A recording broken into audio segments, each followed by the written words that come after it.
16 जनवरी 2015 को अलबासत अलसियद का इंटरव्यू आता है, जो कि इजिप्शियन नेशनल रिसर्च सेंटर में काम करते हैं। वो इंटरव्यू में रिवील करते हैं कि जब नील आर्मस्ट्रांग स्पेस में थे तो उन्होंने देखा कि अर्थ से कुछ रेडिएशंस निकल रही हैं। जब वो अर्थ को जूम करके देखते हैं तो पता चलता है कि ये रेडिएशन अर्थ के सेंटर यानी काबा से निकल रही है। ये रेडिएशन मार्स से भी आगे कहीं जा रही थी, जो कि इन्फिनिट थी, जिसमें स्पेशल कैरेक्टरिस्टिक थी। और शायद यही रेडिएशन है जो इस काबा को 7वें आसमान पर मौजूद काबा से जोड़ती है, जिसका नाम है बेत अल मामूर। काबा अर्थ के सेंटर में मौजूद है। इसके चारों कॉर्नर अर्थ की चारों डायरेक्शंस को एग्जैक्ट सेम पॉइंट करते हैं और ये लेटेस्ट रिसर्च से पता चला है। अलबासत अलसियद का कहना है कि अगर आप नॉर्थ पोल और साउथ पोल के दरमियान कंपास को रखोगे तो नीडल बिल्कुल भी मूव नहीं करेगी। इसे जीरो मैग्नेटिज्म जोन कहते हैं क्योंकि यहाँ मैग्नेटिक फोर्स इफेक्ट नहीं करती।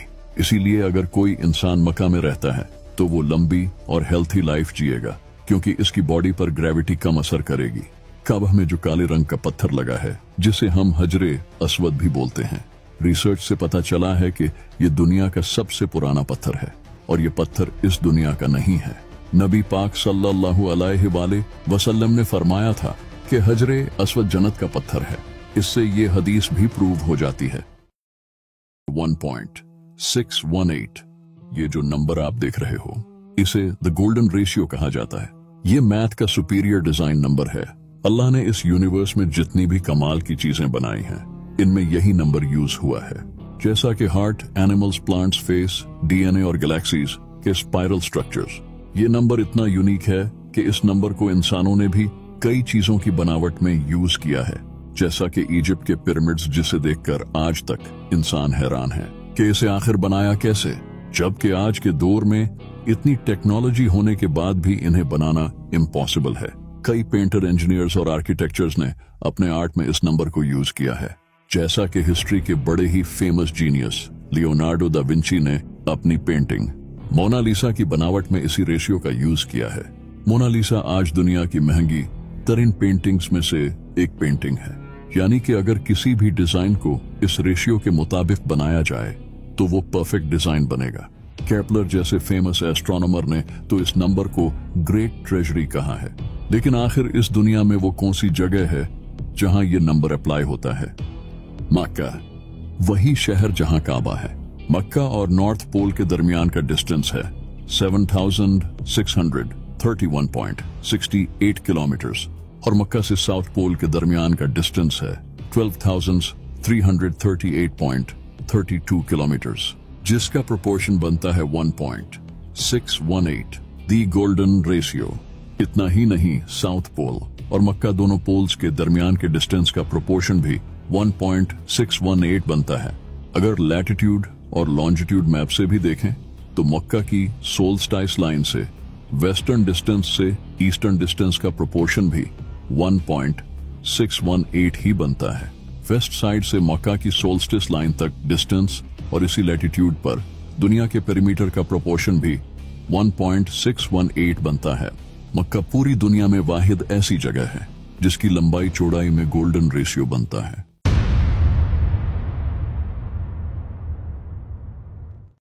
आज से हजारों साल पहले अल्लाह ने अपने खास बंदे हजरत इब्राहीम अलैहिस्सलाम को अपना नबी चुना। हजरत इब्राहीम अलैहिस्सलाम लोगों को अल्लाह की तरफ बुलाते थे, लेकिन उस वक्त अल्लाह की इबादत करने के लिए कोई खास जगह नहीं थी जहां लोग आकर एक अल्लाह की इबादत कर सकें। हजरत इब्राहीम अलैहिस्सलाम की ख्वाहिश थी कि काश कोई ऐसी जगह हो जहां लोग आकर अल्लाह को याद कर सकें। तो अल्लाह ने अपने दोस्त हजरत इब्राहीम अलैहिस्सलाम की इस ख्वाहिश को पूरा किया और हजरत इब्राहीम को काबा बनाने का हुक्म दिया।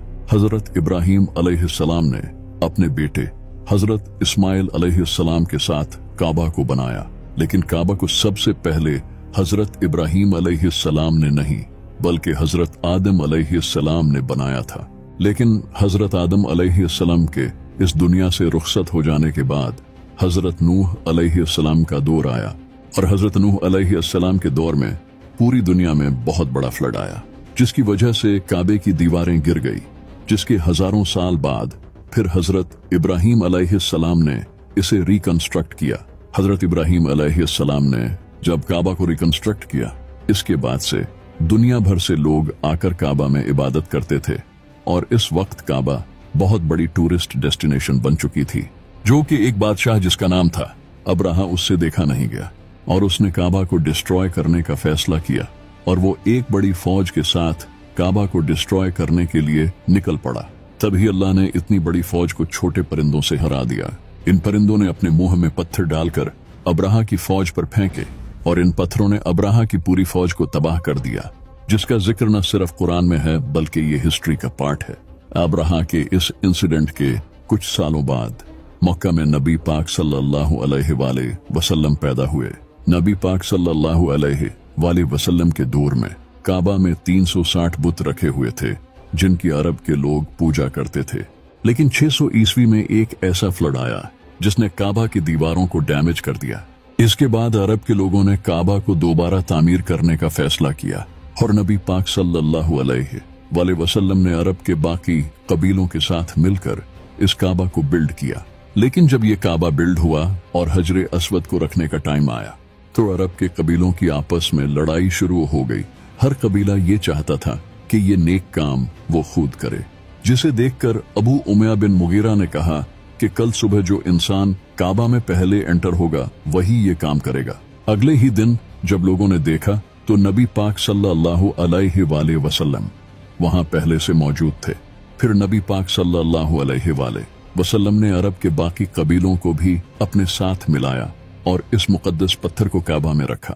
इसके कुछ टाइम बाद नबी पाक सल्लल्लाहु अलैहि वसल्लम को नबूवत मिली और लोग मुसलमान होते गए। लेकिन इस वक्त तक लोग काबा की तरफ नहीं बल्कि मस्जिद अक्सा की तरफ मुंह करके नमाज पढ़ते थे।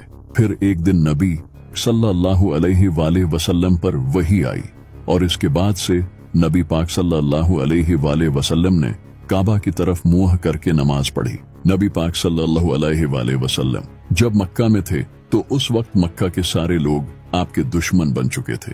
तो नबी पाक सल्लल्लाहु अलैहि वसल्लम ये सब देखकर 620 ईस्वी में मक्का छोड़कर मदीना आ गए।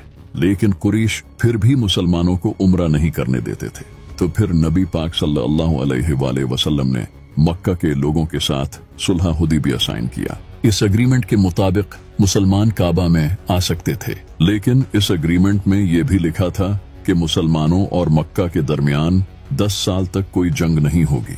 लेकिन 10 साल बाद मुसलमान काफी ताकतवर हो चुके थे और उस वक्त तक कई लोगों ने इस्लाम कबूल कर लिया था और 630 ईस्वी में नबी पाक सल्लल्लाहु अलैहि वसल्लम ने मक्का को फतह कर लिया। मक्का फतह करने के बाद इन्हीं सहाबियों ने खुद से बुतों को तोड़ा जो कि पहले इनकी पूजा किया करते थे। इसके बाद 683 ईस्वी में मेरे मौला अली अलैहिस्सलाम की वफात के बाद अब्दुल्ला इब्ने जुबैर और खिलाफत उमैया के दरमियान जंग हुई। इस जंग में काबा को आग लगा दी गई थी, जिसके बाद अब्दुल्ला इब्ने जुबैर ने काबा को दोबारा तामीर किया। 11 जनवरी 930 को हज के पहले ही दिन करामतियों ने काबा पर हमला करके हजरे अस्वद को चुरा लिया। करामतियों का लीडर अबू ताहिर अल करामती अपने साथियों के साथ घोड़ों पर मक्का में एंटर हुआ और लाखों लोगों को कत्ल करके हजरे अस्वद को अपने साथ मस्जिद अल दिरार में ले गया।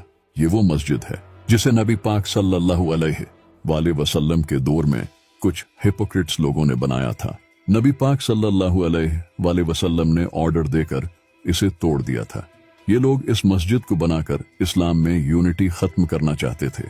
अबू ताहिर भी यही चाहता था कि लोग काबा को छोड़कर मस्जिद अल दिरार में हज करने आए। अल्लाह ने इसे बड़ी ही दर्दनाक मौत दी। इसके जिस्म को कीड़ों ने खाया। फिर इसके 30 साल बाद जब अब्बासी की हुकूमत आई तो इन्होंने काफी पैसा खर्च करके हजरे अस्वद को वापस से इकट्ठा करके काबा में लगा दिया। इस वक्त तक हजरे अस्वद 7 टुकड़ों में टूट चुका था। काबा जितना कीमती है इतनी ही ट्रेजिक इसकी हिस्ट्री है। नबी पाक सल्लल्लाहु अलैहि वसल्लम एक दिन काबा का तवाफ कर रहे थे और साथ फरमा रहे थे, तुम कितने पाक हो और तुम्हारी खुशबू कितनी पाक है, तू कितना अजीम है और तेरी हुर्मत कितनी अजीम है।